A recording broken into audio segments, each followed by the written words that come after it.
O ministro do Supremo Tribunal Federal, Flávio Dino, determinou o bloqueio de 119 milhões de reais do presidente do PL, Valdemar Costa Neto. Segundo a investigação da Polícia Federal, ele atuava para direcionar emendas parlamentares, mesmo sem cargo no Congresso. A reportagem é de Carol Rosito.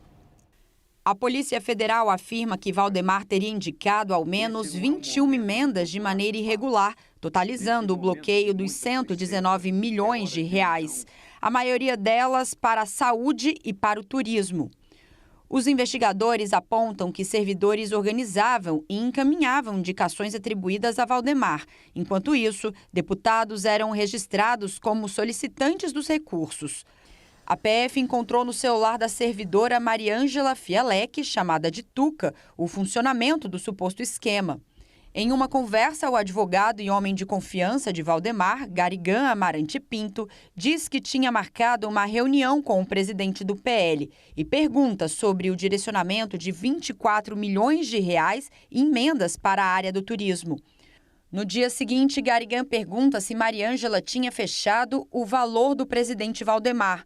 Se puder, troca tudo, turismo. Ótimo, responde a servidora. O advogado conclui: 24 milhões, tá bom. O fato de que um terceiro não atuante no parlamento tinha o poder sobre o direcionamento do orçamento é gravíssimo, diz a PF, e completa, afirmando que materializa o que há de mais nefastos nos desvios do orçamento secreto. Em nota, a defesa de Valdemar nega qualquer irregularidade e diz que não há provas de que ele tenha aderido conscientemente a um esquema criminoso.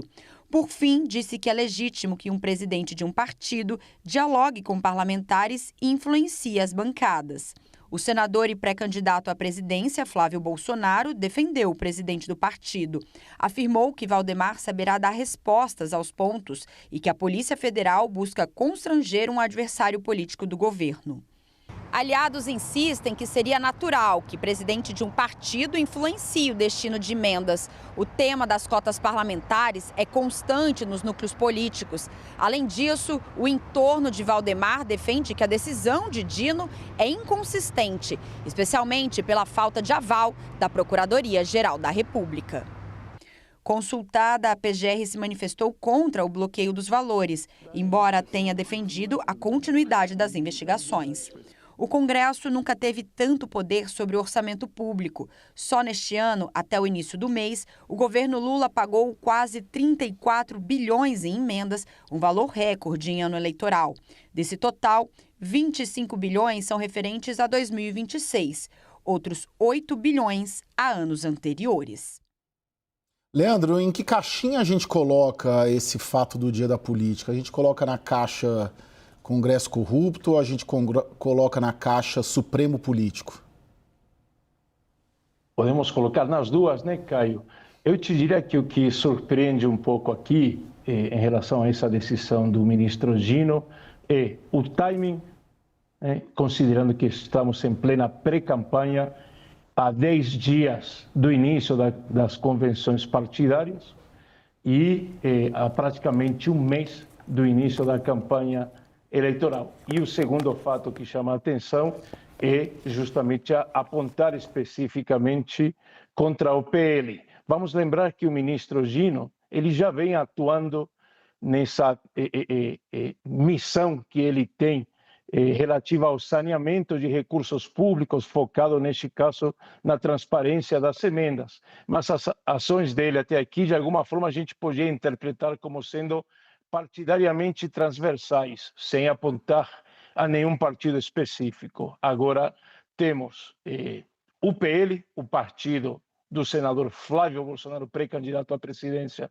da República, e como alvo específico e principal, o presidente Valdemar da Costa Neto, uma das principais figuras políticas da República.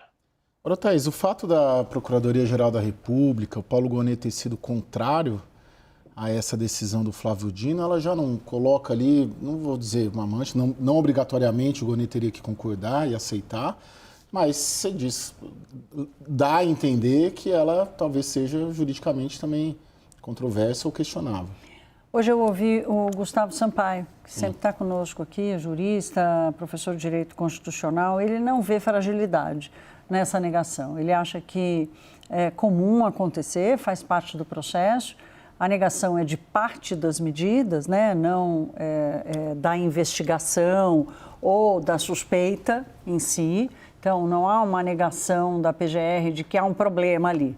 A negação da PGR foi para parte da medida tomada pelo Dino. Mas reconhece-se, e aí não é o Gustavo, mas outras pessoas com quem eu conversei, reconhece-se neste ponto específico ali um bom argumento para a oposição reclamar da decisão de Flávio Dino, né? Então, toda essa parte política que vocês estão trazendo aqui, fica difícil argumentar contrário a ela, porque nós estamos vivendo esse momento. Então, é um debate entre a qualidade do mérito da suspeita, o quanto realmente é. Tem um ponto engraçado aqui, engraçado, se não fosse trágico, seria cômico, que é o fato, Caio, dessas investigações terem em comum a quantidade de informação que os celulares das pessoas envolvidas até hoje carregam.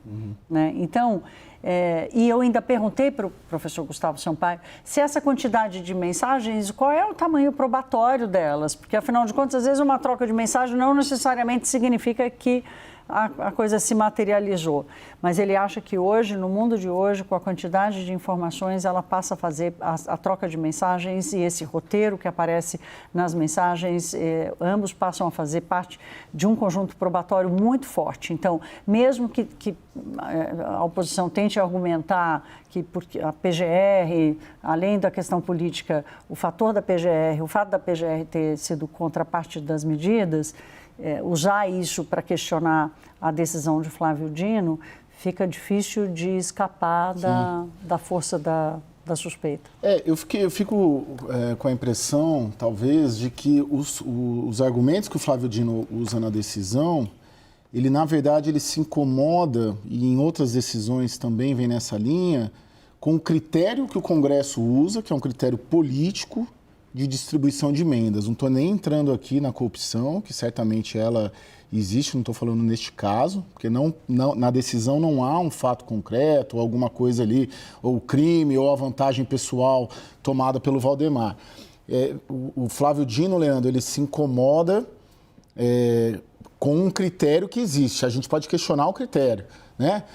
Líder partidário, que direciona as emendas, presidente de partido. Não me parece que o Valdemar seja o único presidente de partido no Brasil a falar para sugerir ou mandar ou determinar para onde as emendas devem ir. Não me parece que é o único, né? Mas eu queria te ouvir sobre o seguinte: você falou na sua primeira mensagem sobre missão, né? Lhe parece que a missão, ao fim e ao cabo, do Flávio Dino nessa guerra das emendas, talvez seja fazer com que, ali na frente, talvez o Lula sendo reeleito, alguma coisa ali para 27, 28, o controle das emendas parlamentares volte a ser do Poder Executivo? O ponto principal que a gente tem no fundo dessa discussão toda, né? Temos uma questão que pode ser observada ao mesmo tempo de prismas diferentes. O primeiro, logicamente, é a questão de quem controla o orçamento. A segunda questão é a questão jurídico-constitucional, né? Quanto à obrigação da transparência na alocação dos recursos. E, evidentemente, aqui, por último, temos essa questão mais política na veia, né? Ou seja, do convívio dos poderes e da relação entre poderes da República. Lula, evidentemente, tinha-se uma expectativa, ainda que menor, quando ele inicia seu terceiro mandato, de que tentaria recompor essa antiga relação executivo-legislativo que todos nós conhecemos muito bem, né? no primeiro e no segundo mandato do Lula, que também o Fernando Henrique utilizou a mesma dinâmica com o que na ciência política a gente descrevia como um hiperpresidencialismo, ou seja, com um poder executivo sendo preponderante em relação ao poder dos outros dois poderes, né? Tanto o Supremo quanto o Legislativo. Hoje, quando a gente observa essa tentativa, que de fato não deu certo, e esse jogo, essa entrada do Supremo, obviamente há espaço para especular que, de alguma forma, Executivo e Supremo estão implicitamente tentando trabalhar para recompor um pouco o equilíbrio anterior. Agora, vamos especular mais uma vez com um quarto mandato do Lula.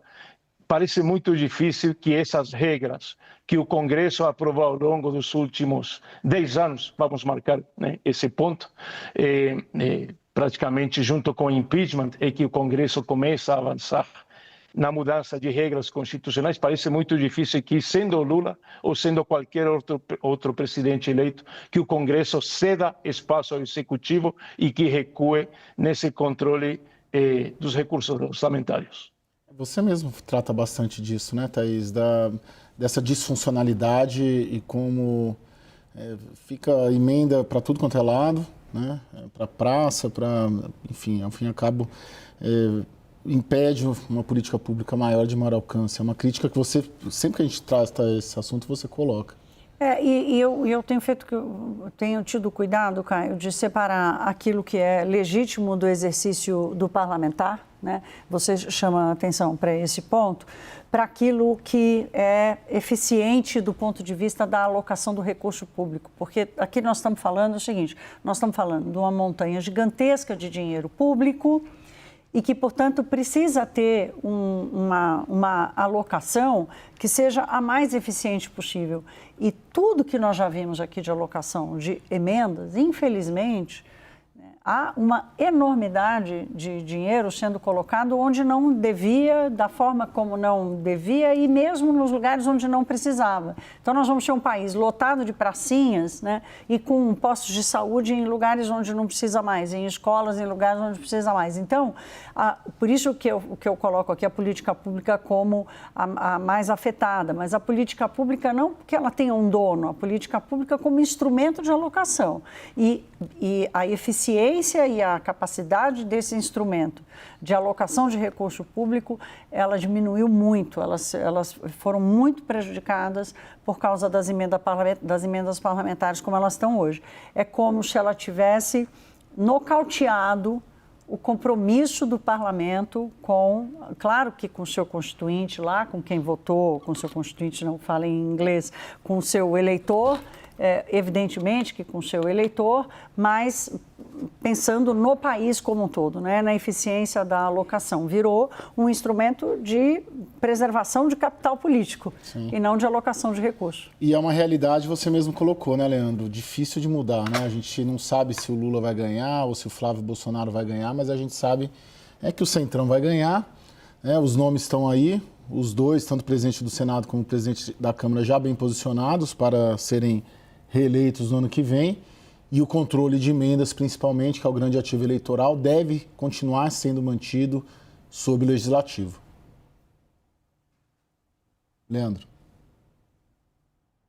Tem um ponto importante em toda essa discussão, e você observa que a ciência política aqui, faz mais uma vez um apelo a ela, a gente discutia muito a crise partidária e a crise de representação, mas particularmente no caso brasileiro, com esse fortalecimento institucional do Congresso Nacional, do Poder Legislativo, a gente acaba tendo os presidentes de partidos como figuras centrais dentro do nosso sistema político.